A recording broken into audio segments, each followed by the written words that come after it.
सबगवान टोलनाक्याजवळ भीषण अपघात, गॅस टँकरला आग लागून चालक वाहकाचा होरपळून मृत्यू. पारोळा. प्रतिनिधी बापूसाहेब वाडिले. पारोळा तालुक्यातील धुळेकडे जाणाऱ्या राष्ट्रीय महामार्गावरील सबगवान टोलनाक्याजवळ रविवारी भीषण अपघात झाला. गॅसने भरलेल्या टँकरने क्र.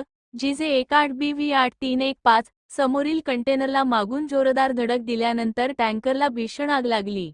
या दुर्घटनेत टँकरमधील चालक व वाहक क्लीनर यांचा जागीच होरपळून दुर्दैवी मृत्यू झाला.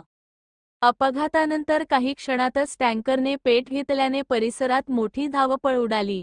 घटनेची माहिती मिळताच प्रशासनाने तात्काळ हालचाल करत पारोळा नगरपालिकेचे अग्निशमन दल, रुग्णवाहिका आणि पोलीस पथक घटनास्थळी रवाना केले. अग्निशमन दलाच्या कर्मचाऱ्यांनी शर्थीचे प्रयत्न करून आग आटोक्यात आणली. या भीषण आगीत टँकर पूर्णतः जळून खाक झाला. आग विझल्यानंतर टँकरमधून 2 जळालेले मृतदेह बाहेर काढण्यात आले. प्राथमिक माहितीनुसार मृत व्यक्ती टँकरचा चालक व वाहक असल्याचे समोर आले आहे.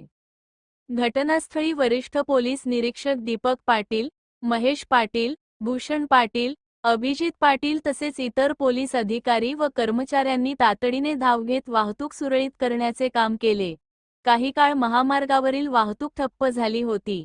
दरम्यान, हा संपूर्ण अपघात सबगवान टोलनाक्यावरील CCTV कॅमेऱ्यात कैद झाला असून अपघाताचे नेमके कारण शोधण्यासाठी पोलीस तपास करत आहेत.